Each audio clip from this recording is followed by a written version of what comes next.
Hello, ladies and gentlemen and fellow biologists! So, today I want you to imagine that you are walking down the street, checking your phone, when a stranger suddenly stops you and asks, "What exactly is DNA?"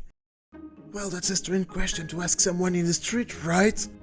Don't forget to tell me what you would say at the end of this video, and that's because you will get a totally different perspective of what DNA is and, importantly, what it can do.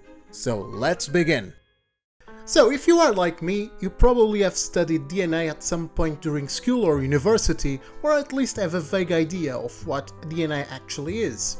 In popular culture, we say that the DNA of a company or group is something at their core, a principle or generative idea that gives rise to everything else. However, if you are a chemist or a biologist like me, you know that DNA stands for deoxyribonucleic acid. And here you can even see a single strand of DNA using atomic force microscopy. The general idea is that DNA is like a book with genetic information, the instructions to build the components inside the cell. And this notion is not incorrect by any stretch of the imagination, just incomplete and slightly misleading.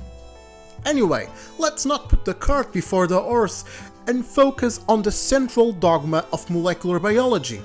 It states that the instructions codified in DNA, the genes, are first copied or transcribed to RNA. You can think of RNA as a photocopy of a very important and expensive book you don't want anyone to borrow. The information in RNA is in turn translated to build a protein.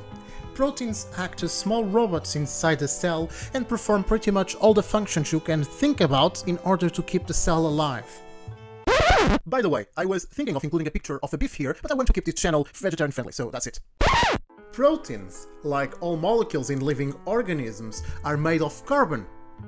This is carbon. Say hello, carbon. Hey, what's up? You can use carbon to assemble other blocks to build everything in your body. In a profound way, you are just a massive Lego set. No sponsors here. Indeed, carbon can bind to 4 different pieces together to form a more complex block. So let's do just that and construct an amino acid, the building block of proteins. This is an amino acid. Since you can have 20 different side chains, there are 20 different amino acids to choose from to make your protein. The primary structure of a protein is a sequence of connected amino acids. This sequence is codified in none other than the DNA inside the nucleus of the cell. DNA and RNA are not static molecules that simply store information and do nothing else. RNA can adopt strange conformations like this transfer RNA. And I'm not going to say anything about this ribosomal RNA giving me vibes of a London underground. So DNA and RNA are similar in their ability to fold into complex patterns, and you can use this ability in the lab to build complex nanostructures like these smiley faces. DNA nanotechnology is the field that designs and manufactures structures like those smiley faces. The idea of using DNA as a construction material was first introduced in the early 80s by Adrian Seaman.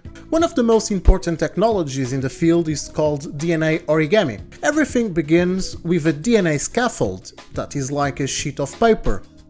In order to fold this sheet, we use small sequences of DNA called staples. Staples hybridize with the DNA scaffold.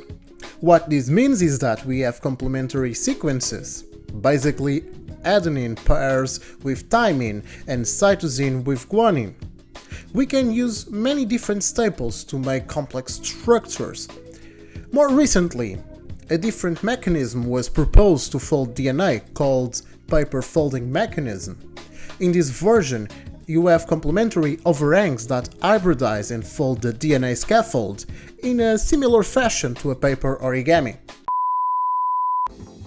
So that's everything for today. I'm in a hurry, so don't forget to smash the like button and subscribe. Don't forget to share this video with as many friends as you possibly can. Share with your family, with your teachers, I don't know. Share with your dog, your parrot, your Venus flytrap, I don't care. We need to grow this community because I need to share the science, the passion for biotechnology, neurobiology, immunology, and whatnot. DNA origamis, I want to produce longer format content here on YouTube, but I need a different setup than this one. So that's it. Stay positive and remember, don't forget your molecular wrenches.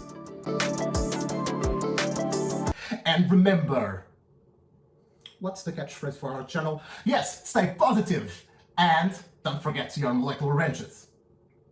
I think we are going to need a new phrase for this channel, right? Yes.